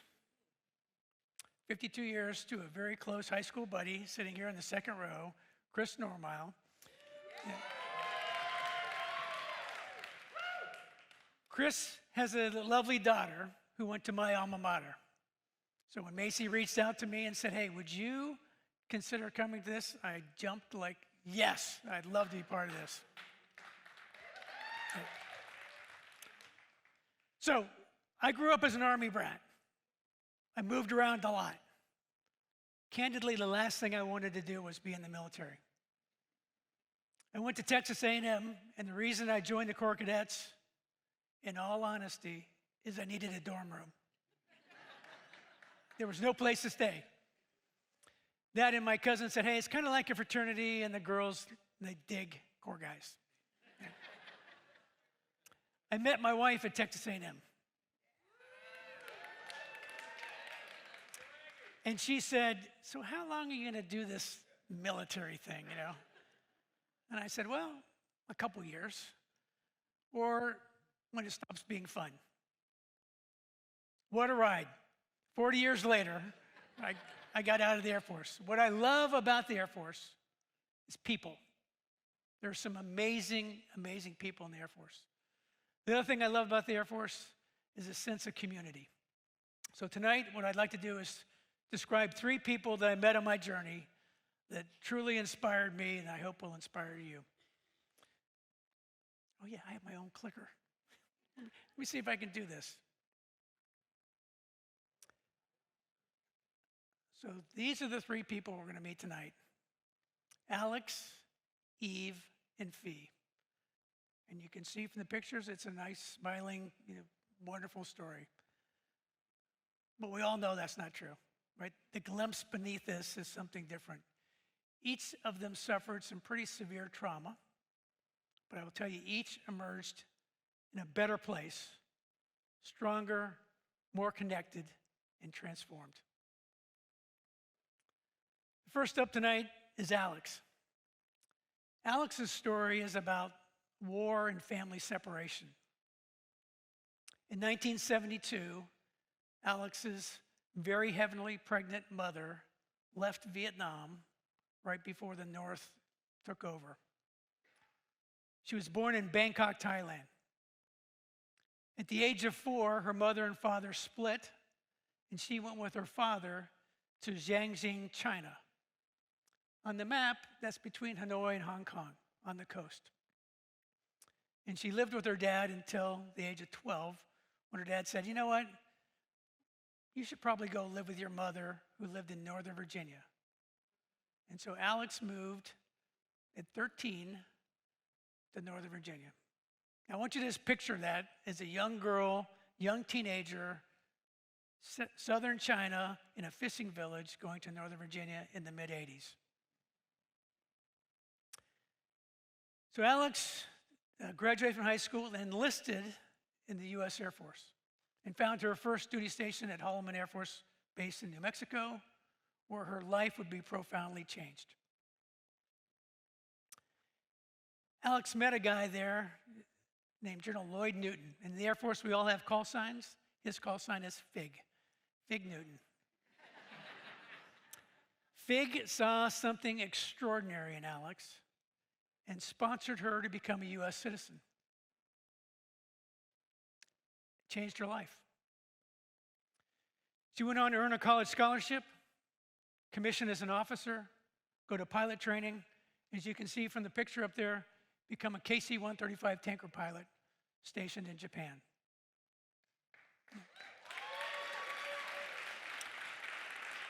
The story only gets better.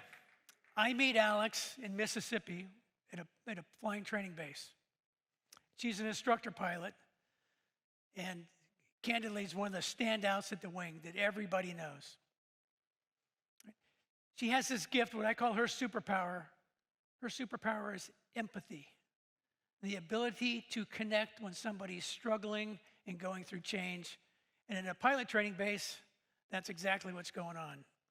The students loved Alex, the way she could connect with them. When it was time for her next assignment, she asked me, what do you think I should do next? And I said, Alex, to me, the world's kind of your oyster. You speak Chinese, Vietnamese, Thai, and English. You've lived over there. I think if you're asking me, that what you ought to do is you ought to go be an advisor to the chairman of the Joint Chiefs of Staff, the highest ranking military guy who advises the president on national security matters.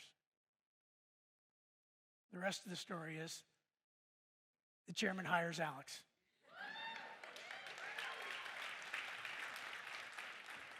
In fact, the chairman loved what Alex brought to the team. When the Japanese tsunami hit and they had the Fukushima nuclear reactor meltdown, the person that was beside the chairman translating with the Japanese foreign minister and the defense minister was Alex. There's a picture down there of, again, what people love about Alex is she's just such a joy to be around. Her love of life is infectious. That's Alex with the chairman and the Thai defense minister. The top picture is Alex meeting Aung San Suu Kyi, the Nobel Prize winner and the Prime Minister of Burma. That was the first official visit, and this was the prelude to President Obama visiting Burma, set up by Alex. She's simply a remarkable person.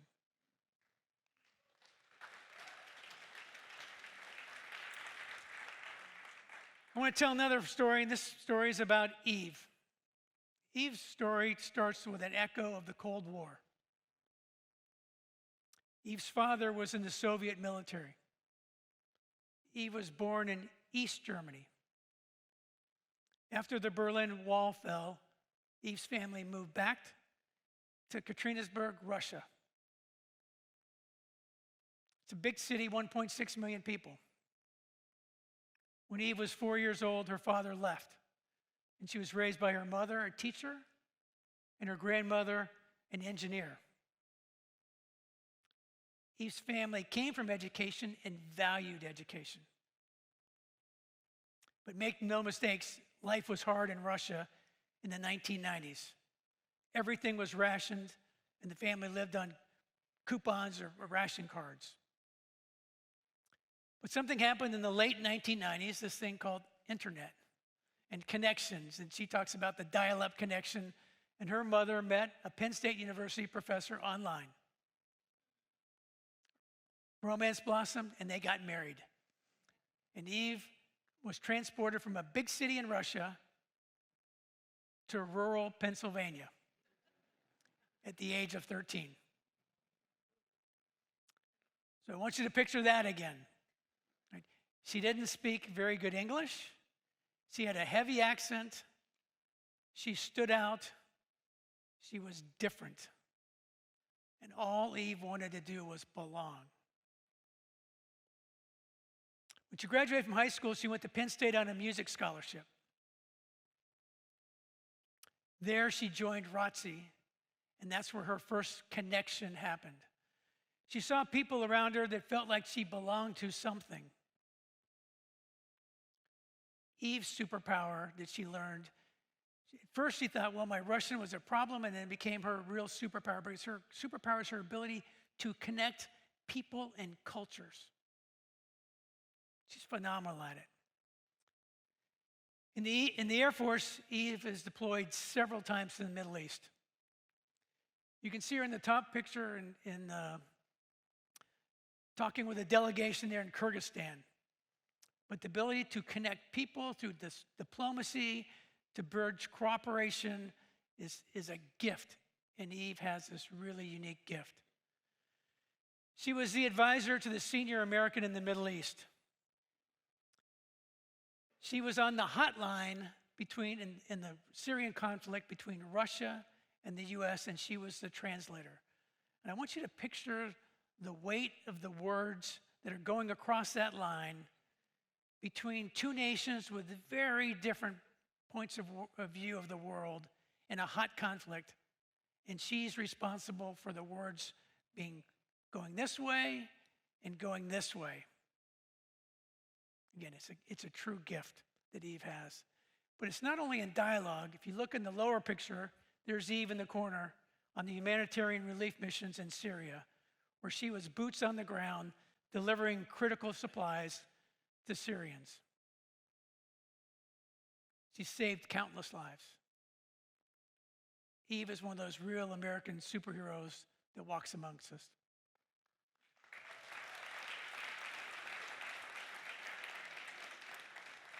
My last story tonight is on Fee. And Fee's story is one I'll call of strength, grit, determination, and caring. She's crisscrossed the globe in her life.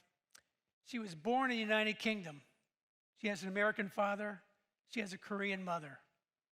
Her U.S. story starts in Del Rio, Texas. She left her British roots behind and fully embraced the U.S.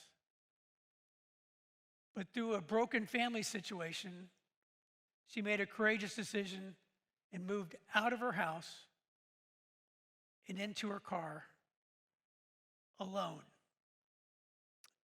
And then she graduated high school, working 2 jobs, living in her car, and then went to the University of Texas. Yeah.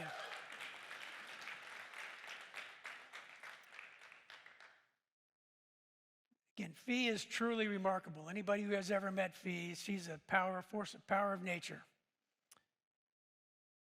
In Ronci, she finds belonging, connection, feels like she can be part of something different. She commissions in the Air Force. She's been in 16 years now. She's lived in 4 different foreign countries in 4 states. She had a life-changing moment after she got married and she had her daughter, Lily. Literally, a few months after Lily was born, Fee found herself in Afghanistan.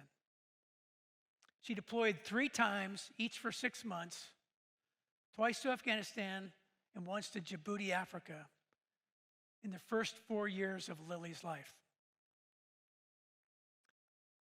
We talk about hard. On top of that, each time she came home from her deployment, because of the nature of the business and the jobs required, her husband had to deploy. So they kind of high-fived each other as they passed. In the first 4 years of Lily's life, she was a single parent. Fee's superpower, the thing that sets her apart, is her heart. She cares deeply. I don't think I've ever met anybody in the world that cares more about people than Fee. She doesn't want anybody ever to be alone. And she can see when somebody's struggling, and she can make the connection, and she's been there in their shoes, and she helps them become better people. That's Fee's superpower. It's her heart, her unique ability.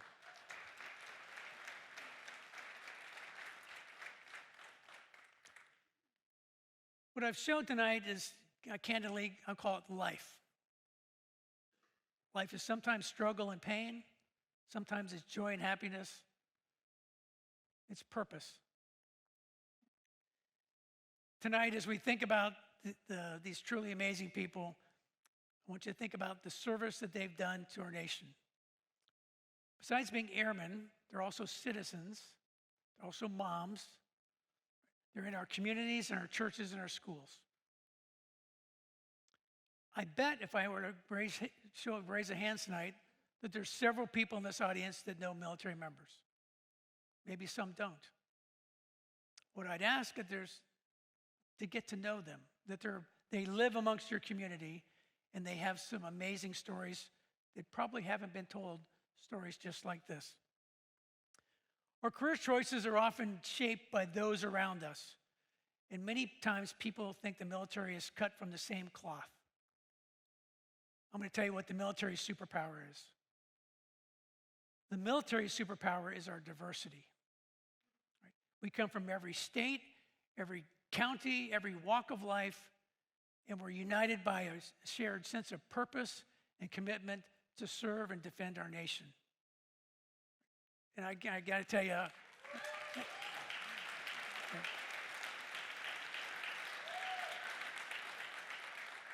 that's what unites people in the military, and it's really, when you're part of it, it's something special, and I was really honored to serve for 40 years. I'm now a real staunch advocate for national service. I've seen what it can do across the military, and I'd ask that we consider what are those things that you might think about in terms of serving our nation, right? It can be in the Peace Corps, it can be AmeriCorps, it can be Teach for America, it can be the military. There's lots of different things we can do to give back to our nation, to see that we have more that unites us than divides us, to make us stronger as a country, right? And better Americans, to be able to give back and to serve our country. Because I think when we do that, we'll find the same thing that we saw from Alex, Eve, and Fee. This ability to empathize about people, to be able to see the struggles that others have had, to be able to unite us, to be able to care deeply about others around us, and that see that all of us have struggles, but those struggles can turn into the superpowers and help transform us, and again, it help make our nation a better place. Thank you all for being here.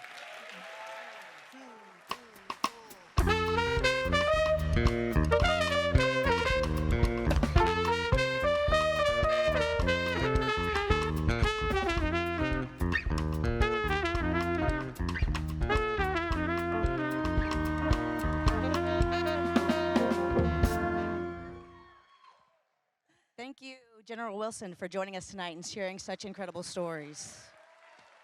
And let's give it up for the most colorful MC, Kathleen Davis.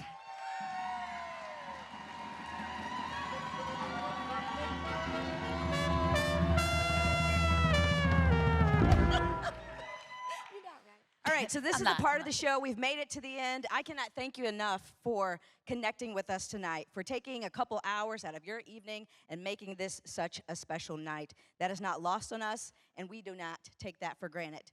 If you will, there are a few people that I need to thank. Tonight, I want to thank our amazing sponsors who've made this such an incredible evening. Without our sponsors, tonight would not be possible. So thank each and every one of you, those who have provided tickets and for our food and for this incredible evening. I would like to thank our co-chairs, Heather Zippel and Angie Campbell. Woo! They have given this event such life and energy and kept the Beacon staff on task. I'd also like to thank our incredible board. We have a 30-member board, and they are amazing.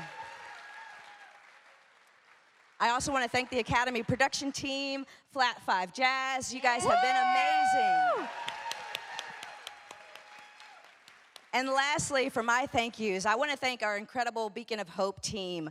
Without them, this would be a moot point. So thank you to our team. Thank you.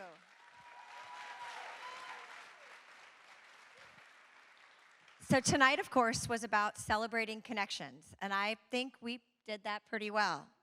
Woo! We are really proud to shine a light on our amazing young people and our amazing, more seasoned adults, and HOPEx is just a really special way that we get to do this. But I would be remiss if I didn't say that tonight is also about raising some funds, y'all. Woo! All this work to support Beacon of Hope is truly, and I mean truly, a grassroots initiative. This community thought of Beacon of Hope. You believed in it and made it happen, and you've continued to believe in it time and again. 100% of the funds that support Beacon of Hope are raised through this community. So thank you.